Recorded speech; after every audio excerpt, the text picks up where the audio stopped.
নমস্কার, আপনাদের সবাইকে স্বাগত। চীনের সাথে বেশি মাখামাখি বা সম্পর্ক তৈরি বাংলাদেশের জন্য বড় বিপদ ডেকে আনতে পারে। আর এটাও হতে পারে খুব তাড়াতাড়ি ভারত বাংলাদেশের সাথে হওয়া এফটিএ বা ফ্রি ট্রেড এগ্রিমেন্টের সব রাস্তা বন্ধ করে দেবে। আসলে বাংলাদেশ চীনের এমন একটি প্ল্যানের সাথে যুক্ত হতে চলেছে যা আগামী সময়ে ভারতের জন্য ভয়ঙ্কর হয়ে উঠতে পারে, আর ভারতীয় মার্কেটে চীনের তৈরি সামগ্রীতে আবার ভরে যেতে পারে।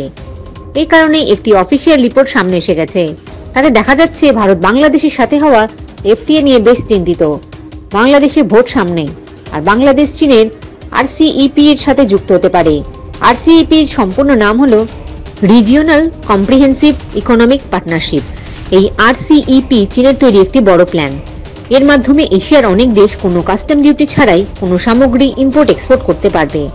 ভারত চীনের এই এগ্রিমেন্ট থেকে অনেক দূরে, কিন্তু বাংলাদেশ আরসিইপি তে যোগদান করতে পারে। বিস্তারিত আলোচনায় যাওয়ার আগে একটি অনুরোধ, আমাদের চ্যানেলে যারা নতুন তারা অবশ্যই সাবস্ক্রাইব করে আমাদের এগিয়ে নিয়ে যেতে সাহায্য করবেন। খবর অনুযায়ী বাংলাদেশ চীনের আরসিইপি তে যুক্ত হওয়ার খবরে ভারত সরকার সতর্ক হয়ে গেছে ও গভীরভাবে চিন্তা ভাবনা করছে। মনে হচ্ছে ভারত সরকার বাংলাদেশের সাথে এফটিএ নিয়ে আলোচনা করতে পারে। আপনাদের জানিয়ে রাখি, ভারতের থেকে অনেক বেশি চীনের সামগ্রী বাংলাদেশে আমদানি করা হয়, আর বাংলাদেশ যদি চীনের সাথে আরসিইপি এগ্রিমেন্ট সিগনেচার করে ফেলে তাহলে বাংলাদেশ ডিউটি ফ্রি সামগ্রী আরসিইপি এর দেশে তো বিক্রি করবেই, তার সাথে বাংলাদেশেও বিপুল পরিমাণে চীনের তৈরি সামগ্রী চলে আসবে।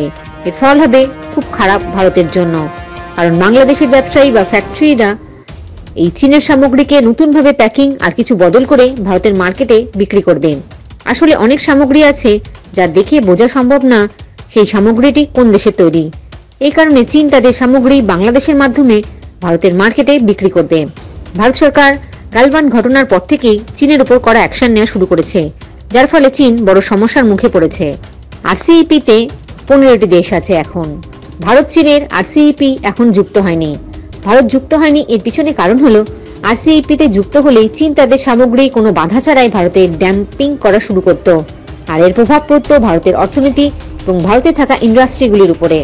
যেহেতু ভারত এখন আত্মনির্ভরশীল হয়ে উঠেছে, ফলে চীনের আরসিইপি ভারতের জন্য ভয়ঙ্কর রূপ নিতে পারে। অন্যদিকে বাংলাদেশ থেকে 2026 সাল পর্যন্ত লিস্ট ডেভেলপিং দেশের খেতাব তুলে নেওয়া হবে। ফলে বাংলাদেশ এখন অনেক সেক্টরে যেসব ছাড় পায় তা সব বন্ধ হয়ে যাবে, আর সেই কারণেই বাংলাদেশ চীনের আরসিইপি তে যুক্ত হতে চাইছে। আর অন্যদিকে ভারতের সাথে এফটিএ তেও যুক্ত হতে চাইছে।